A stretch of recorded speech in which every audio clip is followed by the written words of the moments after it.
अस्सलामु अलैकुम वरहमतुल्लाहि वबरकातुहू। उम्मीद है आप हज़रात खैर वाफ़ियत से होंगे। जैसा कि मैं गुज़िश्ता वीडियो में आपको बता चुका हूँ कि इंशाअल्लाह हम इस वीडियो के माध्यम से नमाज के वो मसाइल बयान करेंगे कि जो आम मुसलमान आम तौर से नमाज में गलतियाँ करते हैं और जिनकी वजह से उनकी नमाज नामुकम्मल रहती है। तो हमने नमाज की शराइत से बयान को शुरू किया था। गुज़िश्ता वीडियो अगर आपने देखा होगा तो उसमें दो शर्तों के बारे में हमने तफसील से थोड़ा गुफ्तगू की थी। अगर आपने वीडियो नहीं देखा तो आपसे गुजारिश है कि पहले उस वीडियो को देख कर आएँ, ताकि आप सही तरीके से और शुरू ही से नमाज के मसाइल को जान सकें। आइए, नमाज की टोटल 6 शर्तें हैं, जिनमें से 2 को हम बयान कर चुके। आज इस वीडियो में नमाज की 4 शर्तों के बारे में गुफ्तगू करते हैं। आप हज़रात से गुजारिश है कि वीडियो को पूरा देखें, अपने मुसलमान भाइयों तक इस वीडियो को पहुँचाएँ, ताकि वो भी नमाज का सही तरीका जान सकें और अपनी नमाज को सही माना में अदा कर सकें। तो आइए, नमाज की तीसरी शर्त इस्तक़बाल क़िबला, यानी कि खाने काबा की तरफ चेहरा करके नमाज पढ़ना, ये नमाज के शराइत में से है।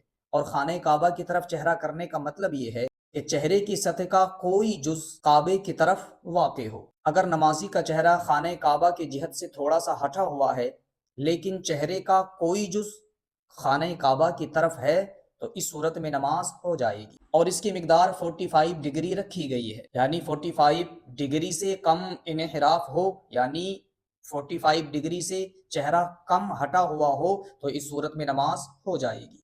अब इसके बारे में एक बात और ये याद रखें कि अगर कोई शख्स ऐसी जगह पर नमाज पढ़ रहा है, मसलन जंगल में फंस गया, जहाँ पर कोई मुसलमान भी नहीं है जो ये बता सके कि खाने काबा किधर है, तो ऐसी सूरत में हुक्म ये है कि वो नमाजी खुद गौर व फिक्र करे और जिधर उसका दिल जमे उधर चेहरा करके नमाज पढ़ ले। अगर बसा औकात कोई शख्स ऐसे जंगल में फंस गया कि जहाँ कोई मुसलमान भी नहीं है जो उसको ये बता सके कि किबला किधर है, और ना ही चांदो सूरज हैं, या हैं तो लेकिन वो उनके ज़रिए मालूम नहीं कर पा रहा है कि खाने काबा यानी कि किबला किधर है, तो ऐसी सूरत में हुक्म ये है कि वो खुद गौर व फिक्र करे और जिधर उसका दिल जमे उधर चेहरा करके नमाज पढ़ ले, उसकी नमाज हो जाएगी। और नमाज की चौथी शर्त है वक्त।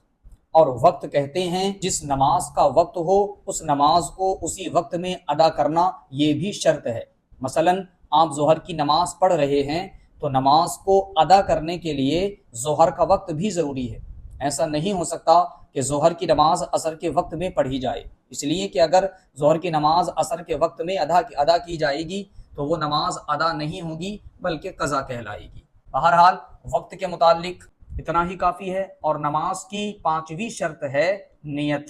और नियत के बारे में हुज़ूर सल्लल्लाहु अलैहि वसल्लम ने बयान फरमाया, इन्नमल अमालु बिन्नियात, बेशक आमाल के दारोमदार नियत पर है। नियत कहते हैं दिल के पुख्ता इरादे को। आप जिस वक्त की नमाज पढ़ रहे हैं उस वक्त की नियत भी ज़रूरी है।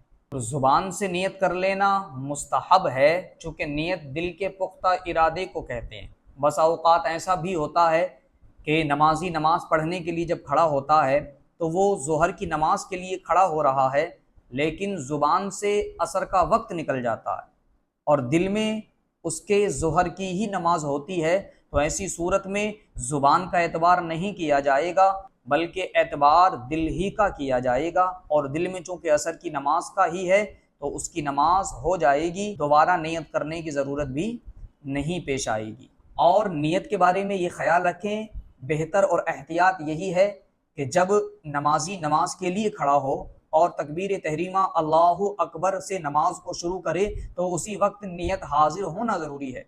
यानी जिस वक्त की नमाज पढ़ रहे हैं और अल्लाहु अकबर कहकर नमाज को शुरू करने वाले हैं तो उस वक्त में नियत हाजिर हो कि मैं फला वक्त की नमाज पढ़ रहा हूँ, ये भी एहतियातन ज़रूरी है। और फ़र्ज़ नमाज जब पढ़ रहे हैं तो फ़र्ज़ नमाज में ये भी मुतय्यन करना पड़ेगा कि किस वक्त की नमाज पढ़ रहे हैं। मुतलक़न नमाज की नियत काफ़ी नहीं होगी, बल्कि आपको नमाज मुतय्यन करनी होगी। ज़ोहर की, मसलन ज़ोहर की पढ़ रहा हूँ या असर की पढ़ रहा हूँ। और वाजिब नमाज में वाजिब की नियत करे और फ़र्ज़ नमाज में फ़र्ज़ की नियत करे।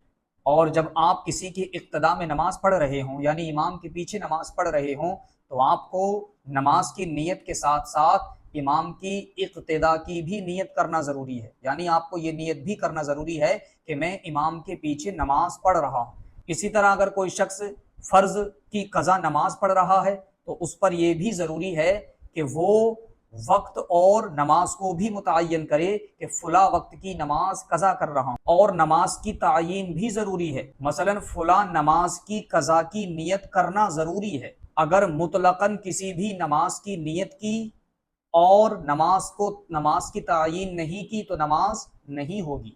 اگر کسی کے ذمے بہت سی نمازیں باقی ہیں، قضا نمازیں باقی ہیں، اور وہ ان کو ادا کرنا چاہتا ہے تو اس کے لیے نیت کا آسان طریقہ یہ ہے، سب میں پہلی یا سب میں پچھلی فلاں نماز جو میرے ذمے باقی ہے اس کی قضا پڑھتا ہوں۔ اب آئیے نماز کی اگلی شرط تکبیر تحریمہ۔ تکبیر تحریمہ اس تکبیر کو کہتے ہیں کہ جس سے نماز شروع ہوتی ہے، یعنی اللہ اکبر کہہ کر جو نیت باندھتے ہیں اس تکبیر کو تکبیر تحریمہ کہا جاتا۔ نماز جنازہ میں تکبیر تحریمہ رکن ہے اور باقی نمازوں میں تکبیر تحریمہ شرط ہے۔ تکبیر تحریمہ کے متعلق بھی نماز کے فرائض میں اس کو تفصیل سے بیان کیا جائے گا۔ تو یہاں تک ہمارے نماز کی شرائط کا بیان مکمل ہوا۔ آپ حضرات سے گزارش ہے کہ صحیح طریقے سے ان شرائط کو یاد کر لیں۔ یہ 6 شرطیں جو نماز کی گزری ہیں ان کو اچھے طریقے سے آپ یاد کر لیں، اس لیے کہ نماز روزانہ پڑھی جاتی ہے اور یہ 6 شرطیں نماز سے پہلے ان کا پایا جانا ضروری ہے، اس لیے آپ پر ضروری ہے کہ آپ ان 6 شرطوں کو اچھے طریقے سے یاد کر لیں اور اپنی نماز کو صحیح معنی میں درست کر لیں۔ اب انشاءاللہ اگلی ویڈیو میں نماز کے فرائض کے بیان کو شروع کیا جائے گا۔ آپ حضرات سے گزارش ہے کہ ہمارے ساتھ بنے رہیں اور اپنی نماز اور اپنے دوسرے اسلامک بھائیوں کی نمازوں کو صحیح کرنے کا ارادہ کرتے رہیں۔ آپ حضرات سے گزارش ہے کہ ہماری ویڈیوز کو دیکھیں اور اپنے دوسرے دوست و احباب تک ویڈیو کو شیئر کریں تاکہ آپ کی نماز کے ساتھ ساتھ دوسرے مومن بھائیوں کی نماز بھی صحیح ہو سکے۔ السلام علیکم۔